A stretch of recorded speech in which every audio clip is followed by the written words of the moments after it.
Your boy Zack is at it again with even more tirades. If you look at his community tab, I mean, the guy is just terminally online, just ranting at other YouTubers over and over and over again. It's crazy.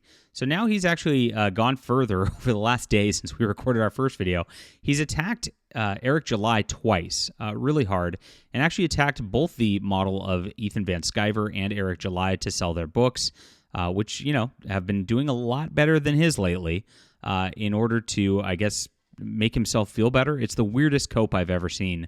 But gosh, this is not a good idea because, look, there's so much drama in these spaces already. I get flack for not attacking Eric July, not attacking Ethan Van Sciver. I get it from every side on that level. Because, look, I don't want to go at independent creators and things like that. And I want your boy Zack, honestly, to get back on track, too. Because he had a great channel for a long time. And we all, got behind him on Jawbreakers back in the day. He could do it again. But this spiraling needs to stop. This is like an intervention. We've got a common enemy. It's Marvel and DC. It's Disney. It's Warner Brothers. There's a woke media out there. And Zack, like, the woke media is real. It is an agenda. They're trying to go at us. They're trying to kill us all. They hate us. They want us dead. And so you, like, going and simping for them and saying that it's bad to comment on the woke media out there, it's totally against what you do. It's silly. And actually, you're so schizo about it right now. You're even doing it, like, to the comic pros while claiming that people shouldn't do it to movies. What the heck? It's so weird. All right, I'll get into this stuff and his attacks on Eric July and Ethan Van Sciver very shortly. My name's John Delarose, everybody. Please hit the like and subscribe button. I would love to earn your support as a person who's actually here to fight Marvel and DC and wokeism in comic media. That is what we do here, as well as review some great comics. The comic reviews do not get as good of views, of course, as some of the other stuff, but I do like to do them. I think it's important anyway, especially when I get to review some of the independent stuff that's out there. And so we are trying to build something a little better. And if you like what your boy Zack was doing before, we are here and we're in on the cause. I appreciate you being here. Thank you so much for your support. And I've got a great graphic novel as well out right now. The Hidden Emperor. It's science fiction. It's a good replacement for Star Wars, Warhammer 40K, all the properties that went woke out there. We're bringing it back. This is like a Flash Gordon action-adventure serial type adventure. You'll really, really love this if you love just the classics in science fiction. And this is already doing amazing. So you can see that we're already at $27,000. At $30,000, we actually have Mike Barron, the creator of Nexus, the guy who did one of the best Punisher runs ever, to write a short comic that we'll be adding to the book featuring my character here. Really cool. So we'll put that in the description below. Please back us and support our channel today. Thanks so much already. We really appreciate hitting these milestones and appreciate you for being there. We're being a hot dog vendor, right? Remember when Zack used to talk about the hot dog vendors? You just sell your comic. Don't go against your audience. Those were the days. But now he's attacking his audience like full-time. It's so weird. I used to be joking when I said, we need another world war. Now I'm thinking we might need one. Men have never acted this way in the history of humanity ever. He's mad that Critical Drinker has a 150,000 views. Oh, I see why he's mad now.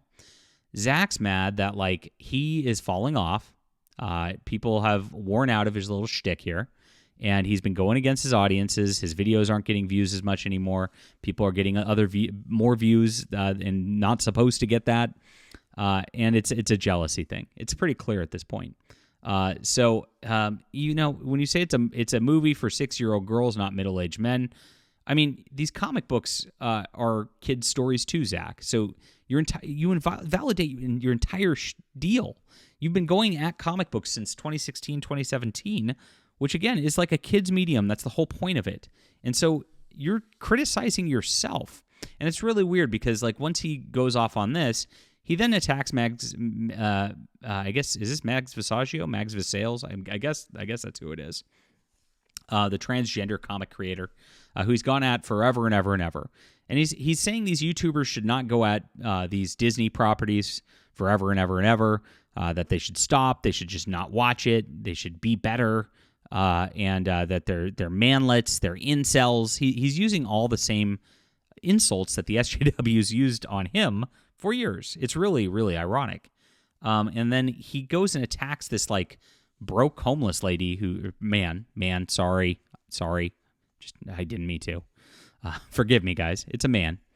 in a dress, and who's in here like so poor, can't even, like, destitute. Your boy Zack probably sells more comics than this person. Let's be honest.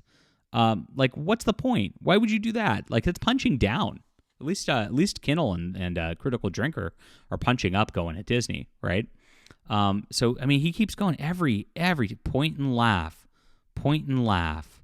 And this is where he gets at Eric July a few hours back. This is pretty wild. And attacking him and Az. They do a stream together, guys, and as you can see, 3.7K views in 2 hours. Zack would love those numbers at this point. He's just not getting them. I mean, that's a Zack video 2 days later at this point. And this is what I'm seeing. Shouty Man being in most of Eric July's videos killed my interest in Rippaverse. Well, wait a minute, like, that Az isn't in the Rippaverse. He's not doing it in any of the comics. You read Marvel comics. You were reading Gail Simone's comic the other day and said it's pretty good. How come you'll buy a Gail Simone comic and comment on it, say it's pretty good, talk about how she's a terrible person, but you don't care because the book's pretty good. But Rippaverse, like, he streams with somebody that you don't like, and you're going to just kill your interest in it? You see how hypocritical this is and how you treat your own side of the aisle, Zach. This is a problem. You got to stop doing this. You're a hot dog vendor, bro. Like, your fan base overlaps with Rippa. It overlaps with Ethan Van Sciver. Like, the people who buy their comics are the people who might be interested in buying your comics. You shouldn't attack your own fan base like this. It's stupid. It's literally everything you've railed against for years. Bellowing, "It's shit isn't exactly nuanced analysis I'm looking for. RIP my eardrums."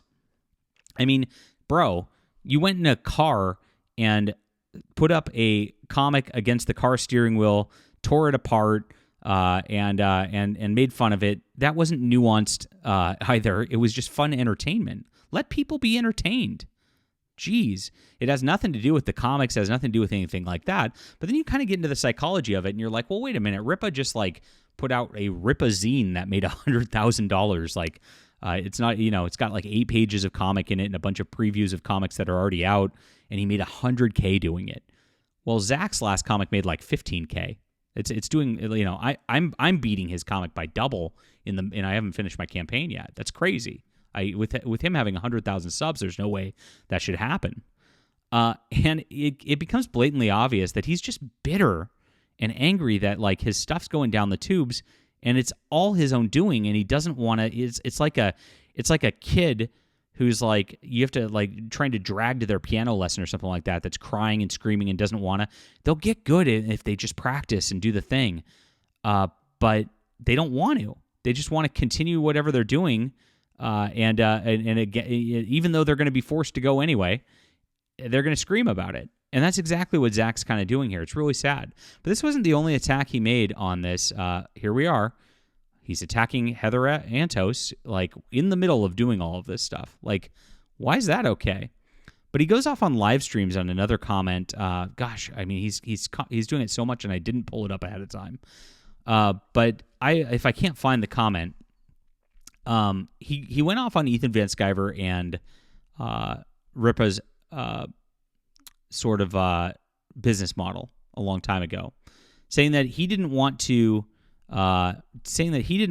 go on live streams, do telethons for hours, to service these people who live under overpasses or whatever. And it's really weird. He's hitting again, attacking his own potential fan base by saying that. And that he's glad he doesn't have to, spend 4 hours doing that to service those people, to sell his comic books.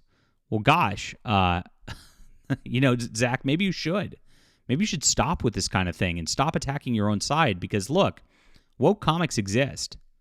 They're terrible. It's the same company, Disney, that's doing Marvel, that's wrecking everything there, that's making Black Cat, bait and switch again. It's the same DC Comics that's making pansexual Superman, that is doing the bastardization of Snow White and trying to ruin a children's movie by making it into woke nonsense and propaganda to try to wreck the next generation as well. So it's the same companies. You're doing the same thing as they are. They're making a living doing this. They're calling things out. we are moving the needle in the culture war because we are having an impact. These companies are losing revenue. They're failing. We're all gaining revenue. We're winning. And we just got to stay the course and stick together and stop with all this like crazy infighting all the time. And this doesn't just go with the Boi Zack. There's other stuff too. Of course, all the infighting, I find it obnoxious. That's why I really stepped out of it. And a lot of people, I got a little flack for it. People wanted me to infight with the conservative creators on our side, and I just said no. And you know what? We're all better for it. We're making a real movement now. We're changing things. Things are for the better. And Zach, get on board, man. Open up your hot dog stand again. Everybody misses you. They really do. All right, leave a comment down below with what you think about this. Really sad that you see him going at Eric July now, trying to tear him down. Hit the like and subscribe button. Make sure to check out my Hidden Emperor book. Thank you guys so much for being there. We'll be back soon.